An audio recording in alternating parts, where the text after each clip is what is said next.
Hello and welcome to Norwood News. Today is Friday, November 20th, and I'm your host, Krista McDonald. Moderna is in the news again with the release of their Phase 3 COVID vaccine study results.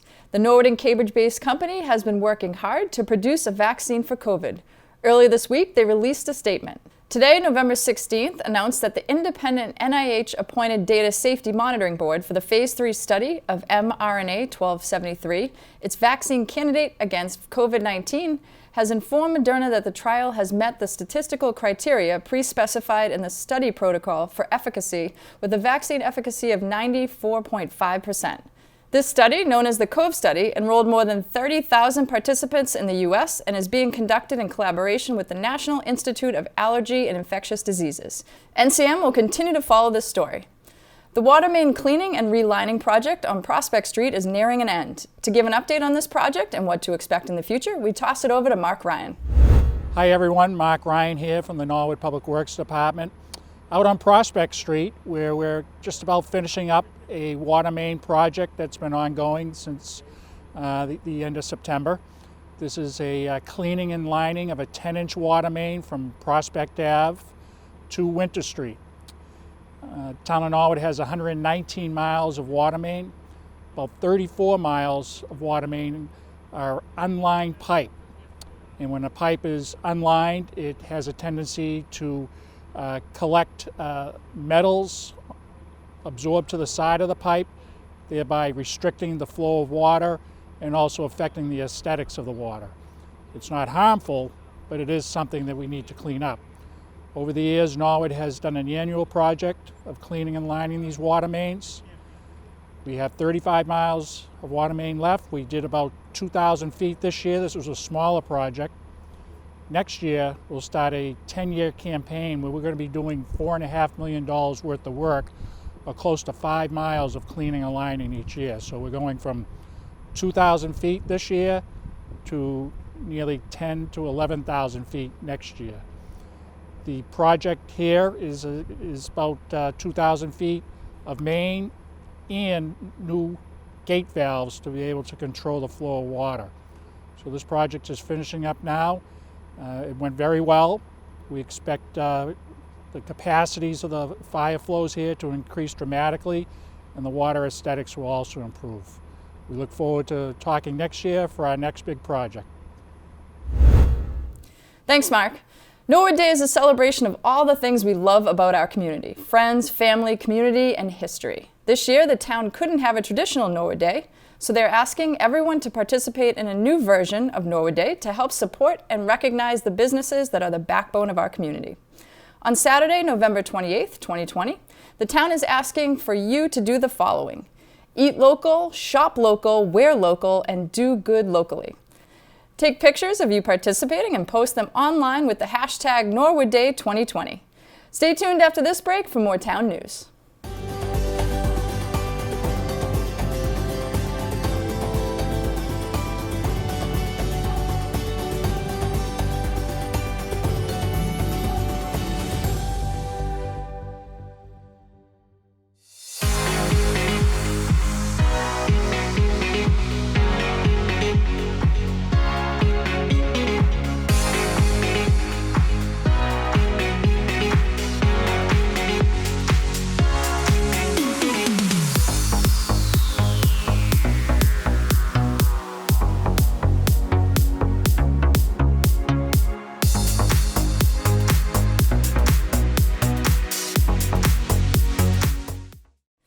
Welcome back. Last Saturday, residents near Wilson Street may have noticed a Medflight helicopter land at the baseball field. Norwood Fire released a statement explaining the situation. Norwood Fire Dispatch received a 911 call reporting a person had fallen down an elevator shaft at 61 Endicott Street, Building 32. Dispatcher Paul Brown immediately notified Engine 5 and Ladder 1, who had just cleared a fire alarm investigation on Crescent Ave, and dispatched NA1 from quarters. Lieutenant Seamus Murphy of Engine 5 arrived on scene and found a single victim that had fallen approximately 15 feet down into a freight elevator shaft. After securing power to the elevator, Engine 5 quickly deployed a 24-foot ground ladder to gain access for NA1 paramedics DeFonte and Maloney to begin working on the patient. Ladder 1's crew followed up with additional ground ladders, ropes, and a Stokes basket. Due to the mechanism of injury, patient condition, and extended extrication, the decision was made to transport the patient via med-flight helicopter from the Wilson Street baseball field. After a short time, the patient was stabilized and secured in a Stokes basket and extricated out of the shaft. He was then transported by NA-1 to the landing zone that had been secured by the shift commander, Captain Chris Campilio, and awaiting a med-flight helicopter. The patient was then transported to a Boston trauma center in serious condition. The building inspector is currently investigating a cause of the reported elevator malfunction. As always, great work by the men and women of Norwood Fire. Like a lot of things in 2020, Shop Local will look a little different this year. Instead of just having one day dedicated to shopping local, Charlotte Walsh explains how you can support small businesses during this time. Traditionally, Small Business Saturday is always the Saturday after Thanksgiving, but we recognize that it's going to be difficult for people to flood into stores and be in crowded, enclosed spaces. So really what we've done is we've launched an initiative for the whole month of November and going into December, which is this fall, Shop Small Norwood. And what we've discovered as we've been walking around and talking to the businesses is that all the businesses we talk to offer gift certificates, which is a wonderful, like touch-free way to support a local business and give a gift at the same time. So all you'd have to do is either go to the business's website or call them on the phone, and they can easily get you a gift card if you want to shop safely. Walsh, who is also the president of the Friends of Norwood Center, has been busy with the Norwood Calendar fundraiser. So the Friends of Norwood Center this fall had a photo contest where we reached out to our fans and Facebook friends and asked them to submit their best photo of an iconic Norwood landmark. And we had over 200 photos sent to us. So we whittled it down to the 13 best, and then we again asked our followers to choose the cover photo of the calendar, and we put that one on the cover. And all you have to do is go to our website and you can purchase the calendar there. It's only $25, and the calendar is shipped directly to your house or to whatever address you would like it shipped to. So it's going to make a great holiday gift. Again, a total safe purchase, no contact, and it just sends a lot of love to anyone who loves Norwood or is from Norwood. It's just going to make a really nice gift. If you are interested in purchasing a calendar, please check out Friends of Norwood Center on Facebook, Instagram, Twitter, and their website. And now we're going to toss it over to Juliana O'Neill with school news. Hi guys, I'm Juliana O'Neill, and let's take a look at some activities happening in our Norwood schools this week. The Coakley Middle School finished up a successful candy drive for the troops. A total of 7 boxes of candy were dropped off. Great job, CMS, and special thanks to 6th grade English teacher Rachel Siegel, who helped coordinate the effort. And speaking of Miss Siegel, recently her students took a break from the Chromebooks. They reviewed reading skills and strategies, predicting, connecting, visualizing, questioning, summarizing, inferencing, and theme. Miss Siegel had the students illustrate a picture to help them to better understand each of these skills and strategies. Students have been spending a lot of time on their Chromebooks, and it was relaxing to use colored pencils and paper. The hallways at the Callahan School have been transformed by Miss Atia and Miss Sardoni. They have spent time displaying work from various artists, paintings, musical instruments, and more. In addition, staff continue to share a growth mindset with students as displayed on various bulletin boards. Students at the Callahan are still able to take out books thanks to the creativity of the librarian, Mr. Rulin. Carts are available for each grade level, and books are rotated for student use. Return books are placed in the quarantine side of the cart, and books to be read are in the ready-to-read side. This is a great system to keep students engaged in reading. And finally, mystery science experiments are on their way to homes and classrooms. Staff at the Callahan have been busy putting materials together so that students can conduct hands-on science experiments. Looks like a great way to have fun and learn science at the same time. At the Oldham School, students in Miss Shiloh and Miss Lang's 4th grade class began learning about how their muscles work. During the lesson, the students created robot fingers that replicated a real finger. The students and teachers had a great time making them and learned so much. They can't wait for their next mystery science lesson. This week, we took a quick peek at the activities at the Little Mustangs Preschool Academy and found that the preschool children learn in many different ways. Let's head to the LMPA, which is located at the Savage Center. What's our pattern this month? Ready? Triangle, square. triangle, square. Triangle, square.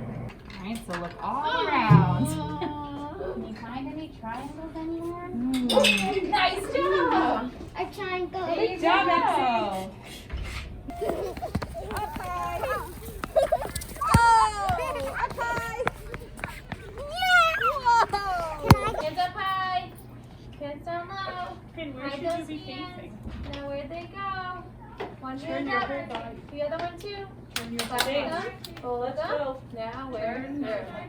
Good day, everybody. Good day, everybody. Good. It's been an exciting week at the Prescott School. One of the new tools that the Mustang Technology Department has provided this year is Seesaw, a highly engaging student portfolio platform that first and second graders are using. Using Seesaw, teachers can assign student work, provide real-time feedback on what is being done, and share this work with families in individual student portfolios. Additionally, it allows teachers quick and easy access to contact parents and provide frequent updates on student progress. Students are able to record their voice readings, capture a video of them explaining a project, or take a picture of their own work. All of these artifacts then follow the student from year to year. In the pictures you are seeing now, students were asked to complete within 10 math problems that asked them to add and subtract fluently within 10. Students added a diagram within a 10 frame and created a visualization of the actual equation to solve. This helps with automaticity and fluency of their math facts. Also, first graders have been examining community helpers by brainstorming who helpers are in their community and why they are important. Great ideas were discussed, and students drew pictures to represent their story ideas. While every child chose different community helpers, they all agreed that they are fortunate to be part of such a fantastic community in Norwood. Art can happen at any time at the Willett School. Students love the opportunity to cut, paste, and create. This past week, the students in C5 had the opportunity to experiment with watercolors. This particular lesson ended and provided the students the chance to experiment using the palette and to mix the paints to create their own special piece of art. A great thing about watercolors is that the children can have their own individual tray and brush. The only limit is their imagination. In extended day news, the program is thriving this year with their after-school and remote learning support RLS services. After school is now available to all students enrolled in the hybrid program for each of the elementary schools and at the Willett Center. Pictured here, students in the blue and gold groups attending RLS at the Savage Center placed turkey feathers and falling leaves on the gratitude board posted in the program's main hallway. The gratitude board has filled up significantly since its inception with students' messages of thanks and appreciation. The most frequent message of thanks goes out to our beloved pets and family members for their unconditional love and support. It's a good time of the year to reflect on what we have and what we can feel good about as we approach a very different version of a very popular holiday. In closing, it is Spirit Week at Norwood High School, and it's nice to see the spirit back in the hallways. New signs and posters are on display to help celebrate the week, and the students and staff all got into it. Let's take a look.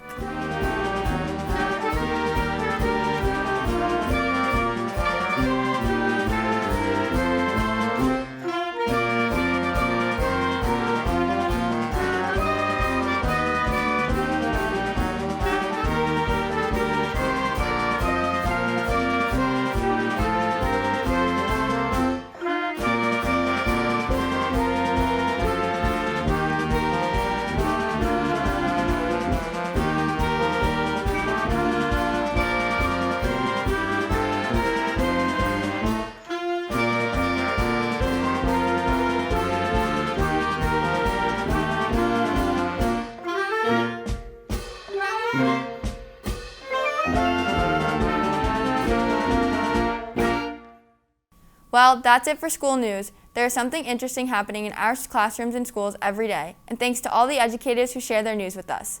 Now let's go to Brian Dunn for the latest sports news. Hello everybody and welcome into the sports update for this week. My name is Brian Dunn, and as the fall sports season has come to a close, I want to take a second to thank all of our hardworking staff and crew members, as well as the commentary volunteers that make our broadcasts what they are. We truly cannot do what we do without you guys and without your help, and we thank you for all that you do. Now that the fall season was a success, we're going to look ahead to the winter season. What we know as of this point is that the MIAA Board of Directors is meeting Friday afternoon to vote on the recommendations that the MIAA COVID Task Force has recommended and presented. The board's agenda today is simply just a vote to either approve or not approve these recommendations. Now, in the event that these are approved, It is definitely a big step, but that doesn't necessarily mean that Norwood will have a season. Once the MIA gives the go-ahead, then it is up to the Tri-Valley League to convene and figure out the best way to conduct a season amongst the league. That will be the ultimate factor into determining not only if the Mustangs will be playing this winter, but what is actually involved in terms of scheduling, timing, what have you. So stay tuned for more information next week on the next steps going into the winter season. And with that, I want to wish everybody a happy Thanksgiving, and I'll see you in December. Kristen, back to you. Thanks, Brian.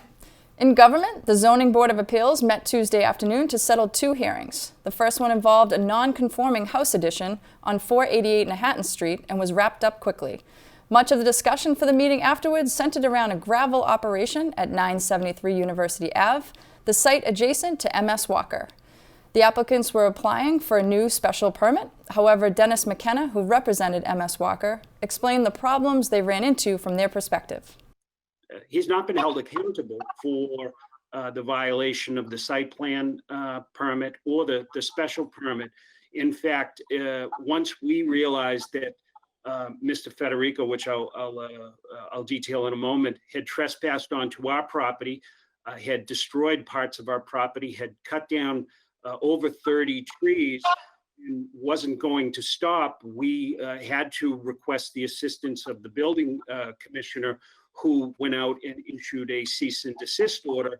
And because of the all of the destruction that the applicant has caused, actually, in addition to the cease and desist order, the building commissioner required the installation of a fence, a safety fence, because of what had occurred there with ongoing operations, the 5 years of excavation without a permit. The board ultimately voted to continue the hearing to allow more time for the board to make a decision on the matter. The Zoning Board of Appeals will meet again in a few weeks. At Tuesday night's Library Board of Trustees meeting, consultant Bernie Lynch presented the three finalists for the position of library director, which will be vacated by the current director, Charlotte Kennelly. The three finalists are Clayton Cheever, Peter Struzio, and Jamie Navarez. The board members that took place in the director's search gave their input on the process. There were 4 meetings Wednesday, starting with the Airport Commission. The commission began their meeting by recognizing a former airport commissioner that recently passed away. Mr. Chairman, yes, we got word a few weeks ago that former Airport Commissioner Joe Barker had passed away on October 29th at the age of 91. Commissioner Barker was also a former member of the Combat Infantrymen's Association, Norwood Sportsman's Club, and the Norwood Elks. He was a licensed pilot here for many years and often enjoyed flying his plane from Norwood, from the Norwood Airport to Cape Cod and the islands.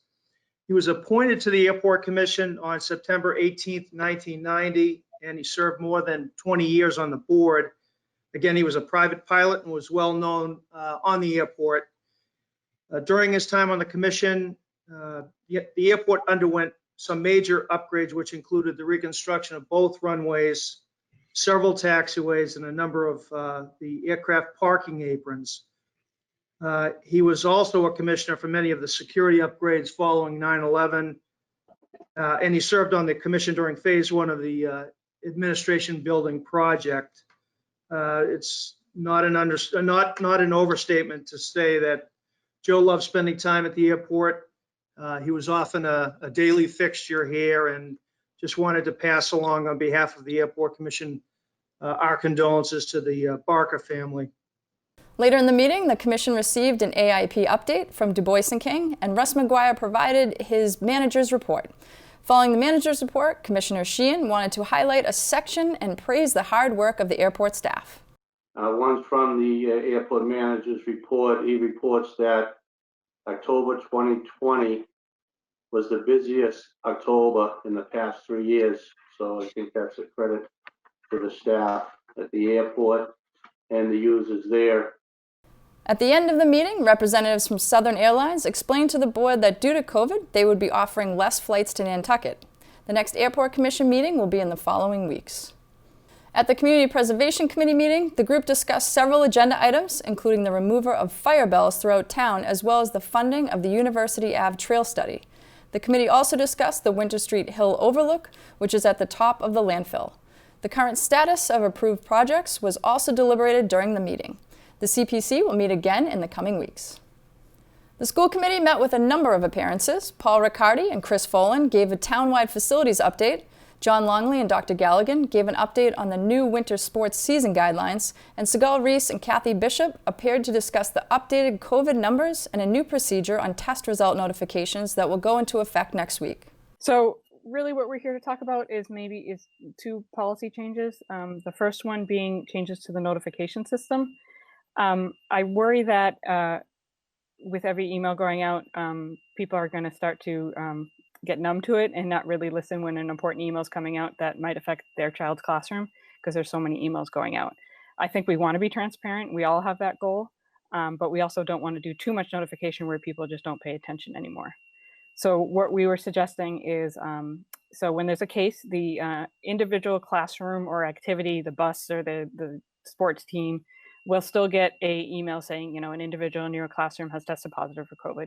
Dr. Thompson's typical email that he sends out. So those would still go out with every case. But the district-wide notifications, we're wondering if we could do that on a weekly basis with a summary of activities. And then as a health department, we'd commit to updating a chart on our website. I would say daily, but as cases come in. So as we get a case, we'll update the chart. School age cases don't come in every day, but we would keep that up to date. And I sort of put a template on the document that was shared with you of what, I can imagine what it looks like. Other business included a presentation of the updated school committee goals and a vote on the gender identity support policy. The school committee will meet again in December. The Conservation Commission met Wednesday night with 2 appointments on their agenda. The commission met with a representative of Mass DOT to discuss a vegetation management project that would take place on Route 1 and I-95. The commission then met with Joseph Federico and Luke Fabry to discuss the after-the-fact permitting of stormwater management features at Mr. Federico's property on University Avenue. The hearing was continued to a later date. The Conservation Commission will meet again in the coming weeks. For complete government coverage, tune into the NCM Government Channel or watch it on demand at norwoodcommunitymedia.org. Stay tuned after this break for more town news.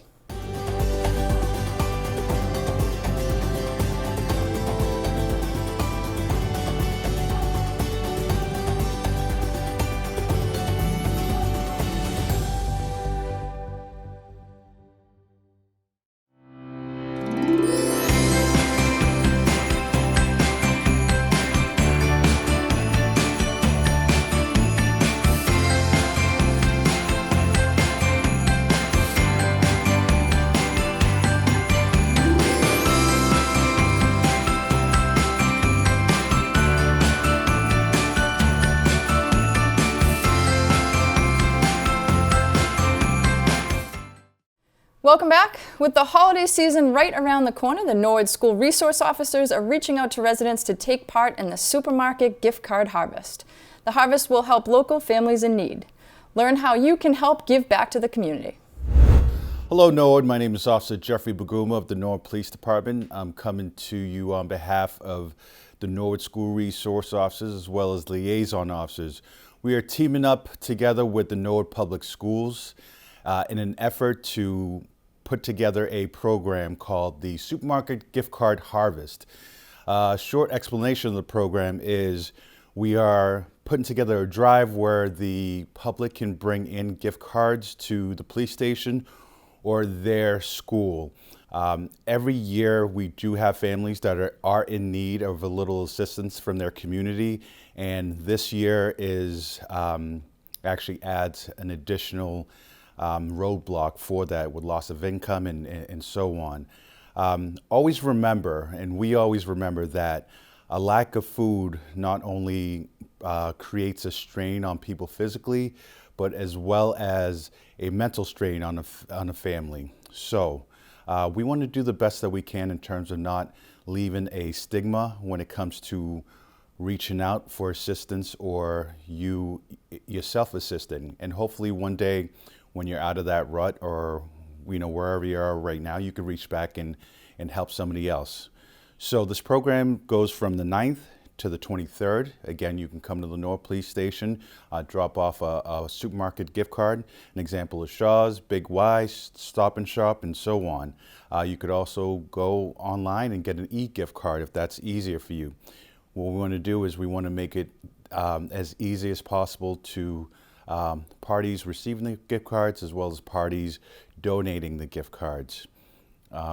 So this is happening between now, by the time of this airing, and the 23rd. So please come to the police station or ask the principals of your school on what paths and what rules that they're putting in place for you to be able to donate.